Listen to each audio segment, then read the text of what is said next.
दोस्तों, महाशिवरात्रि एक ऐसा पर्व है जो हमारे सनातनियों के लिए बड़े ही खास त्योहार होता है। दोस्तों, शिवरात्रि और महाशिवरात्रि दोनों अलग अलग होते हैं। दोस्तों, शिवरात्रि हर महीने की कृष्ण पक्ष की चतुर्दशी तिथि को आती है और दोस्तों महाशिवरात्रि साल में एक बार फागुन माह के कृष्ण पक्ष की चतुर्दशी को मनाया जाता है। दोस्तों, महाशिवरात्रि मनाने के पीछे अपने धार्मिक ग्रंथों में दो कथा प्रचलित है। दोस्तों, वह कथा कौन सी है, चलिए हम आपको बताते हैं। दोस्तों, अगर आप चैनल पर नए हैं तो प्लीज चैनल को सब्सक्राइब करके बेल आइकन जरूर दबा दीजिएगा, क्योंकि मैं ऐसे अमेजिंग वीडियो आपके लिए लाते रहते हैं। चलते अपने टॉपिक की तरफ। दोस्तों, महाशिवरात्रि मनाने के पीछे जो दो कथा प्रचलित है उनमें से एक कथा में बताया जाता है। दोस्तों, एक बार जब भगवान श्री राम माता सीता को ढूंढ रहे थे, तब दोस्तों उस समय माता सती और भगवान शिव भ्रमण कर रहे थे। तब दोस्तों भगवान शिव और श्री राम की मुलाकात दनकारण्य वन में हो गई थी। तब दोस्तों भगवान शिव ने प्रभु श्री राम को प्रणाम किया और दोस्तों प्रभु श्री राम ने भी माता सती और भगवान शिव को भी प्रणाम किया। दोस्तों, एक दूसरे को प्रणाम करता हुआ देख माता सती को संदेह हुआ और दोस्तों उन्होंने भोलेनाथ से पूछा, स्वामी आप तो तीनों लोकों के स्वामी हैं, फिर भी आप एक साधारण से मनुष्य को नमस्कार क्यों किए? तब दोस्तों भगवान शिव ने माता सती से कहा कि आप जिनको साधारण सी मनुष्य समझ रही हैं वह स्वयं नारायण है। वह पृथ्वी पर अपनी नर रूपी अवतार में यहाँ पर लीला करने आए हैं। लेकिन दोस्तों माता सती को भगवान शिव के बातों पर विश्वास नहीं हुआ और उन्होंने प्रभु श्री राम की परीक्षा लेने का निश्चय किया।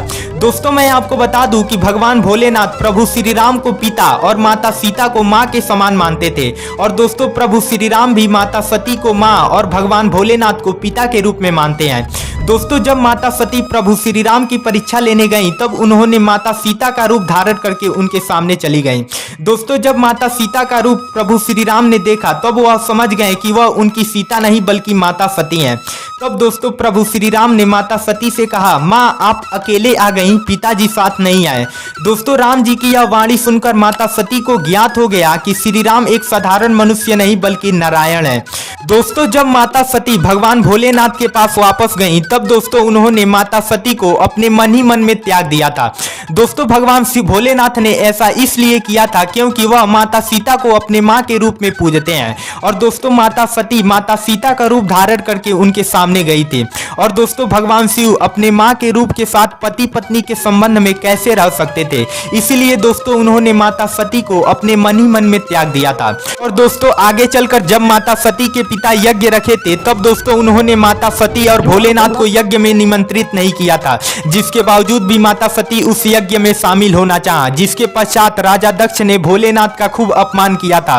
तब दोस्तों माता सती ने अपने स्वामी के प्रति बुराई को नहीं सुन पाई, जिसके चलते उन्होंने अपने शरीर को त्याग लिया था और दोस्तों दूसरे जन्म में माता पार्वती का रूप धारण करके वापस आई थी। तब दोस्तों भगवान भोलेनाथ ने माता पार्वती से विवाह किया था।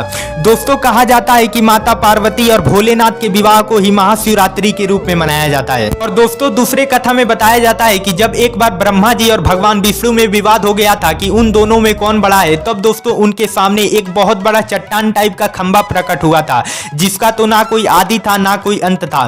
तब दोस्तों आकाशवाणी हुई और ब्रह्मा जी और विष्णु जी से कहा गया कि जो इस खंभे का आदि और अंत ढूंढ लेगा वह सर्वश्रेष्ठ भगवान माना जाएगा।